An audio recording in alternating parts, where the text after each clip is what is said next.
I'm Angelita Surmon, and I want to talk to you today about my show, Among Trees. And first, I want to tell you a story about how I got involved with doing the landscape up close.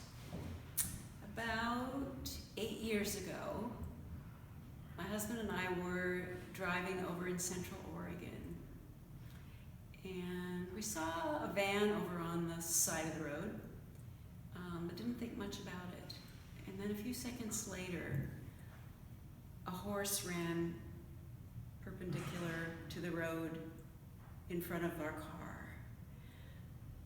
The horse hit the car, went up over the top of the car, and we were driving. My husband was driving without being able to actually see because the hood of the car had gone up. So he very carefully maneuvered us to the side of the road. We managed to walk away from this incredible accident. The horse, unfortunately, did not. But after this event, I was very shaken for quite some time and spent a lot of time scanning the road to make sure that everything was okay.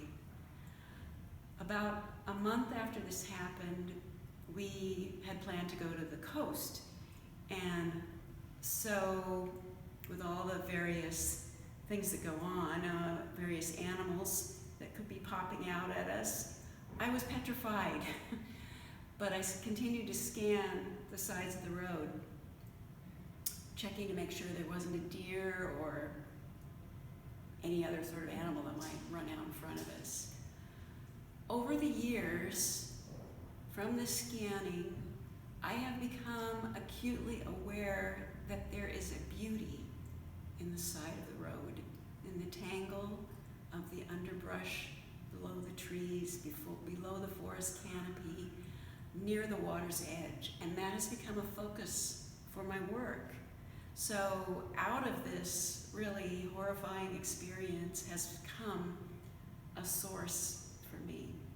And it's also aided in my healing of the whole experience. Now, I want to talk to you about some of the specific paintings in the show today.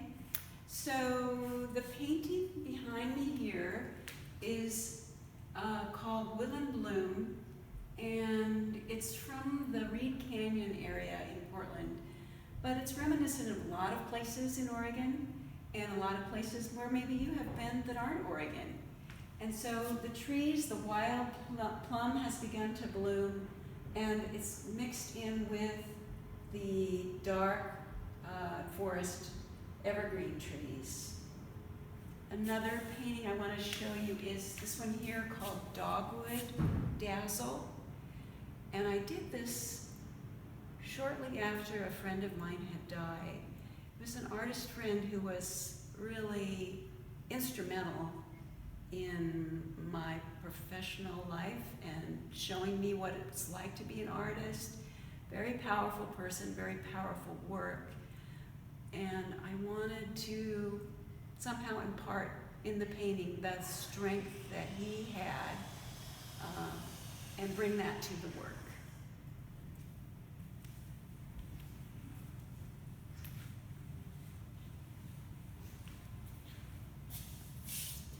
This is another piece that is from Reed Canyon, but also evocative of lots of other places, reflecting the seasonal change. And these works are all acrylics on canvas. This is a piece from Oaks Bottom that shows what it's like in the spring when it's kind of misty and rainy and you have a white light on the water instead of a blue reflection, so it gives it just a softer look. And this piece is from the Columbia Gorge. This is from Mokina Falls, and this is actually the lower part of the falls where it crosses under the water and crosses under the road, I should say. And it has this wonderful motion, zigzag. Now I want to talk to you about the glass work a little bit. There are various glass pieces here. This is one of the thick block pieces called Sea Sway, and the work is done in layers with component pieces that I fire first.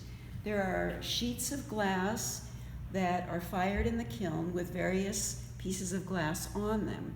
So there are 6 of those that get fired, and then once I have those component pieces, then I play around with what's going to go on top of what, and I layer them up and fire them again, and they become the thick block. Some of the other pieces that you see are thinner.